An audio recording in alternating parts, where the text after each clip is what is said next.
Hey YouTube, welcome back. In today's video, I'm going to be talking about my philosophy on dating, marriage, and sharing how I haven't even had a girlfriend since high school. But before we get started, I'd like to take a moment to ask you to please hit the like button and subscribe to this channel. So because I haven't dated or had a girlfriend since high school, I've never been married, I don't have any kids, a lot of people would say, well, then who are you to offer advice? It's like, well, these are my personal thoughts and opinions as I've given it a lot of thought. I always love it when somebody says, oh, and are you a doctor? It's like, well, no.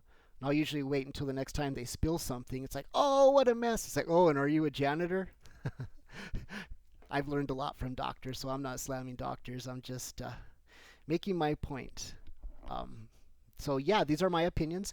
You may have a different philosophy entirely, and that's okay because you got to do what's best for you. And this channel is called My Neurodiverse Life. So I'm just sharing my thoughts and opinions through the thoughts that I've put into it. So yeah, I'm 46 years old. I haven't had a girlfriend or even been on a date since high school. Please don't feel sorry for me. That is not why I'm sharing this. On one hand, I feel that I'm never going to meet the right one and I'm going to die lonely and alone. But on the other hand, I see how much drama people go through who always have to be dating somebody and they bounce from one toxic relationship and into another. That's the last thing that I need. I have never been one to date somebody just for the sake of dating or feeling like I have to be dating somebody. I'm not looking actively either, but I am keeping my eyes open for a woman who I can be best friends with and would be a good potential prospect for a life partner. I don't want to waste her time or mine, and I certainly don't want a toxic relationship for either one of us. I'm okay with being single as that makes my life simple. But I do often dream about who my future spouse will be. I can't wait to meet her, but I'll be patient and work on myself in the meantime so that I could be ready. And I don't know if anybody's actually ever ready because, I want to be like the perfect guy, but I know that I'm never going to be perfect in this life because as humans, we all have flaws. Now, there's actually two meanings of the word perfect. The more modern meaning is perfect is without flaw and blemish.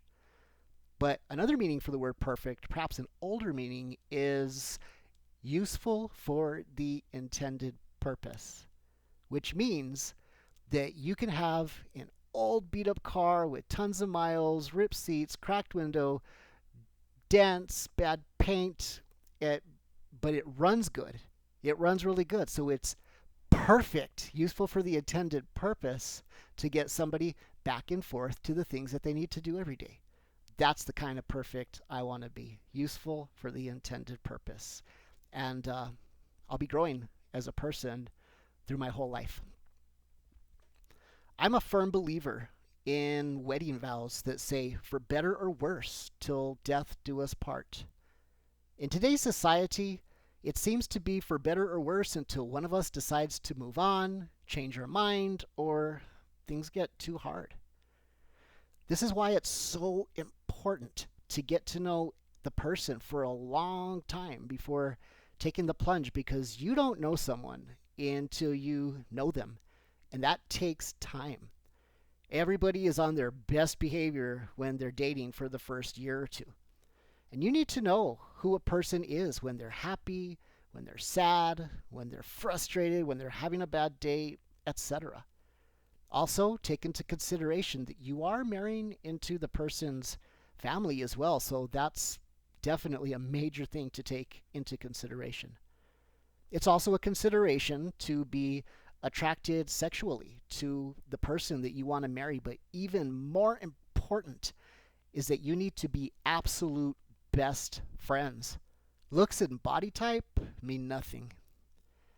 If I ever do get married, one of the final steps will be a heart-to-heart talk about we're going to have good times and we're going to have hard times. As two human beings, we will even have disagreements and downright arguments. but the divorce word will never be used, as it's just not an option. If we can't honestly promise that to each other, then we can't go through with the marriage. We need to trust each other with everything and promise that it will be for life. Now, I know that my current situation is not favorable to dating, as I'm not working and I live at home, so, people judge me for that. My employment situation will be changing very soon, though, so stay tuned to this channel to watch me progress into the good man that I seek to be developed into. I want to become a great man who will be an absolute blessing to my future spouse.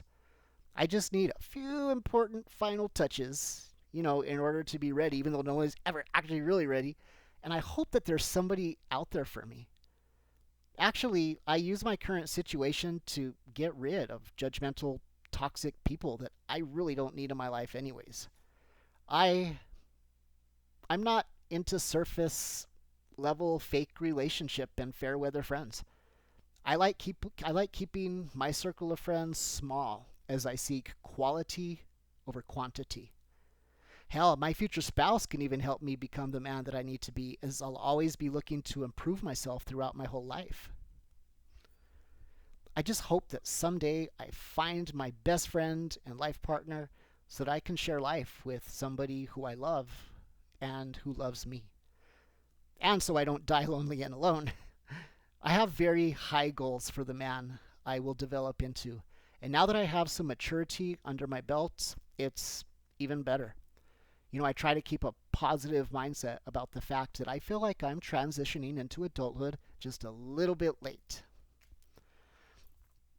We all need to be very picky about who we let into our lives, and even more so for a life partner. I hope somewhere out there is a woman who is also being developed into the woman who will be a great person to marry and to do life with.